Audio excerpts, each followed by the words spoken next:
લઈ ગયા છે સંવાદદાતા ગૌરવ દવે। ગૌરવ, પરેશ ગજેરાને લોકસભાની ટિકિટ આપવામાં આવે, ચૂંટણી લડાવવામાં આવે તેવા બેનર, તેવા પોસ્ટર્સ સમગ્ર સૌરાષ્ટ્રના અનેક પંથકોમાં લાગ્યા છે। શું ટાંકવામાં આવ્યું છે, શું ઉલ્લેખ કરવામાં આવ્યો છે આ પોસ્ટરમાં? કોઈ ચિહ્ન કે કોઈ નામ, કોઈ વ્યક્તિનો ઉલ્લેખ છે કે કેમ?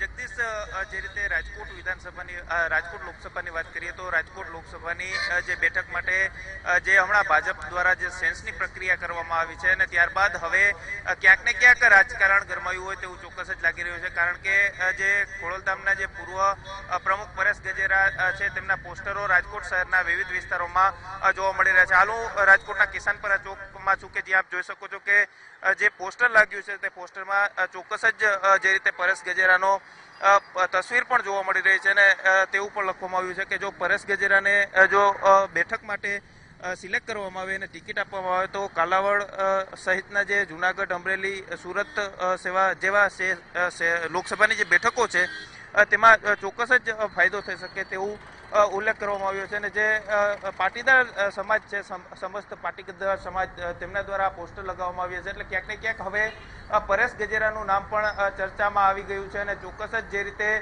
મોહન કુંડારિયાનું નામ પણ ચર્ચામાં હતું ને હવે ત્યારબાદ હવે પરેશ ગજેરાનું નામ ચર્ચામાં આવ્યું છે। મોહન કુંડારિયા હાલ રાજકોટના સાંસદ છે અને તેમની જો વાત કરવામાં આવે તો મોહન કુંડારિયા જો નરેન્દ્ર મોદી રાજકોટથી ચૂંટણી લડે તો તેમનું પત્તું કપાય તેવી શક્યતાઓ હતી, પરંતુ ક્યાંક ને ક્યાંક મોહન કુંડારિયાનો વિરોધ જોવા મળી રહ્યો હતો અને ત્યારબાદ હવે પરેશ ગજેરાનું નામ સામે આવ્યું છે। એટલે હવે કહી શકાય કે જે રાજકોટ સહિત સૌરાષ્ટ્રનું જે રાજકારણ છે તેમાં ક્યાંક ને ક્યાંક પરેશ ગજેરાના નામ પર જે નામ સામે આવ્યું છે અને ચર્ચામાં આવ્યું છે ત્યારે હવે પરેશ ગજેરાને ટિકિટ આપવામાં આવે તેવી માંગણી પાટીદાર સમાજમાંથી ઉઠી છે। જો પરેશ ગજેરાને ટિકિટ આપવામાં આવે તો જે પાટીદાર સમાજના જે લગતા જે વિસ્તારો છે જેવા કે અમરેલી છે, જામનગર છે, કાલાવડ છે, જૂનાગઢ સહિતના જે વિસ્તારો છે ત્યાં ક્યાંક ને ક્યાંક અસર થાય અને પરેશ ગજેરા પક્ષને ક્યાંક ને ક્યાંક ફાયદારૂપ થાય તેવી પણ જે પોસ્ટરો લગાવવામાં આવ્યા છે પોસ્ટરોમાં ઉલ્લેખ કરવામાં આવ્યો છે। રાજકોટ શહેરમાં 50થી વધુ આ પ્રકારના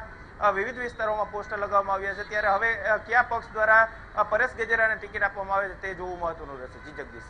બિલકુલ ગૌરવ, આભાર તમામ માહિતી અને પૂરી અપડેટ આપવા બદલ। તો પરેશ ગજેરાને ટિકિટ આપવામાં આવશે તો સૌરાષ્ટ્રની તમામ લોકસભા સીટ પર પક્ષને ફાયદો થશે તેવા પ્રકારના બેનર, પોસ્ટર્સ લગાવવામાં આવ્યા છે અને કેટલાક સામાજિક સંગઠનો દ્વારા પણ લગાવવામાં આવ્યા છે। તે પણ આ બેનરમાં તેમની જે સંગઠનનું નામ છે તેનો ઉલ્લેખ કરવામાં આવ્યો છે માટે કહી શકાય।